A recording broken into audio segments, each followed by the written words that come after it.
जय श्री श्याम दोस्तों जो हमारे श्याम बाबा हैं, जो हमारे खाटू श्याम जी हैं, उनका जो मस्तक था, उनका जो शीश था, वो कहाँ मिला था, कैसे मिला था, किसको मिला था, ये एक बहुत ही रोचक कथा है। तो चलिए आज के वीडियो में मैं आपको वही रोचक कथा सुनाने वाला हूँ। और दूसरा मैं आज आपको ये भी बताने वाला हूँ कि जो हम श्याम बाबा को अर्पित करते हैं उसके पीछे क्या इंपॉर्टेंस है, उसके पीछे की क्या कहानी है। तो चलिए आज के वीडियो में मैं आपको ये दोनों सत्य कथा सुनाने वाला हूँ। और दोस्तों हमारे चैनल को जरूर सब्सक्राइब करें, क्योंकि हम हर एकादशी को एक नया भजन आपके लिए लेकर के आते हैं। अच्छे आप जाकर के सुन सकते हैं हमारे चैनल पे। और दूसरा भक्ति ब्लॉग हम लेकर के आते हैं और हम आपको लाइव दर्शन और लाइव आरती हम आपको दिखाते हैं। तो दोस्तों हमारे चैनल को सब्सक्राइब जरूर करें। तो दोस्तों चलिए बिना देर किए वीडियो को स्टार्ट करते हैं और मैं आपको बताता हूं ये रोचक कथा। वीडियो को अंत तक जरूर देखिएगा। आज बात करते हैं आस्था, त्याग, चमत्कारों की एक ऐसी कहानी की जो कि भारत के सबसे ज्यादा पूजे जाने वाले मंदिर के इर्द गिर्द घूमती है। 18 किलोमीटर की पैदल यात्रा और सभी यात्रियों के हाथ में एक ध्वज, और जिसको बोला जाता है निशान यात्रा। आपने कभी सोचा है कि सब जो यात्री हैं वो अलग अलग ध्वज लेकर के जाते हैं, तो इसके पीछे का क्या महत्व है? चलिए बताता हूँ आपको। ये जो यात्रा है ना, ये सिर्फ कहीं पहुंचने के लिए कदम बढ़ाने से शुरू नहीं होती। इसकी शुरुआत होती है एक पवित्र वचन, एक वायदे के साथ। असल में ये यात्रा अटूट विश्वास का सबसे बड़ा सबूत है। यहाँ भक्त अपनी इच्छा पूरी होने का इंतजार नहीं करते, बल्कि बाबा श्याम से किया गया वादा शारीरिक और आध्यात्मिक दोनों तरीकों से पहले ही निभाते हैं। ये सिर्फ एक यात्रा नहीं है, ये एक प्रतिबद्धता है जो भक्तों की बाबा श्याम के प्रति है, उनके प्रति है जिनसे वो मिलना चाहते हैं, उनके प्रति है जो अपने लगदातार को दर्शन देखना चाहते हैं, जो अपने लगदातार की एक झलक पाना चाहते हैं। लेकिन इस ध्वज का मतलब पूरी तरह से समझने के लिए हमें पहले उस योद्धा को समझना होगा जिसका ये प्रतीक है। एक ऐसा पात्र जो सीधे महाभारत के समय से जुड़ा है। और ये जो बर्बरीक की कहानी है, जो लोगों की खाटू में गहरी आस्था है, उसकी नींव है।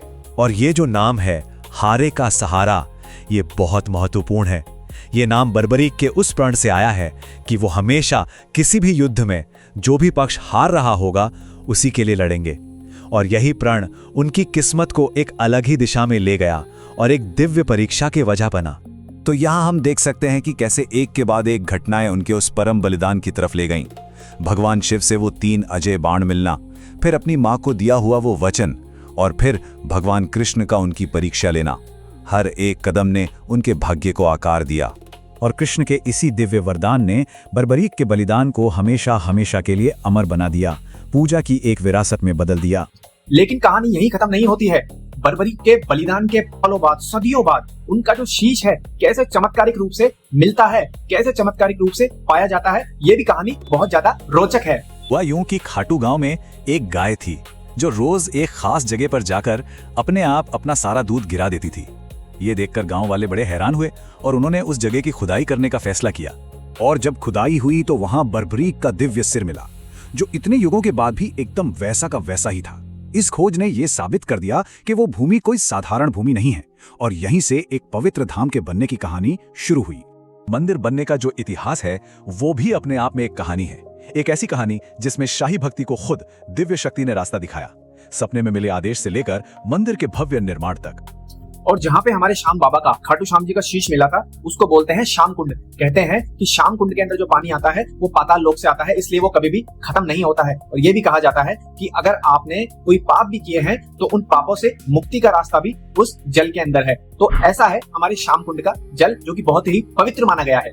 और अब हम वापस वहीं आते हैं जहां से हमने शुरुआत की थी, वो ध्वज यानी निशान, और समझते हैं इसके गहरे कई परतों वाले मतलब को। ये निशान सिर्फ कपड़े का एक टुकड़ा नहीं है, ये बर्बरीक के उस दिव्य बलिदान से जुड़ा है। ये जीत, विश्वास और निस्वार्थ भक्ति का प्रतीक है। सबसे दिलचस्प बात यह है कि ये ध्वज सिर्फ मन्नत पूरी होने के बाद ही नहीं, बल्कि उससे पहले भी चढ़ाया जाता है। मतलब ये अटूट विश्वास का भी प्रतीक है और मन्नत पूरी होने पर दिए जाने वाले धन्यवाद का भी।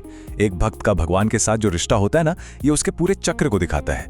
तो खाटू में एक साधारण सा दिखने वाला ध्वज आस्था का एक बहुत बड़ा जरिया बन जाता है। ये लाखों लोगों को बलिदान की एक प्राचीन कहानी से जोड़ता है और उस विश्वास से जोड़ता है कि जो हारा हुआ महसूस कर रहा है उसे भी एक दिन सहारा जरूर मिलेगा। तो दोस्तों ये थी वो कहानी जिसके अंदर मैंने आपको बताया कि शीश कैसे मिला, उसके पीछे की क्या कहानी थी, और जो हमारा पावन ध्वज है जिसको निशान बोलते हैं उसकी क्या महत्वता है एक श्याम प्रेमी के, एक भगत के जीवन में। दोस्तों अगर आपको ये वीडियो अच्छा लगा हो तो अपने परिवार जन तक इसको शेयर जरूर करें और हमारे चैनल को सब्सक्राइब जरूर करें, क्योंकि आने वाली जो एकादशी है 13 तारीख, उसमें फिर से एक नया भजन, शाम भजन आने वाला है। और ऐसे ही भक्ति ब्लॉग्स के लिए और ऐसी ही माइथोलॉजिकल कहानियों के लिए हमारे चैनल को सब्सक्राइब करना ना भूलें। जय श्री श्याम, हरे कृष्णा, जय सिया राम।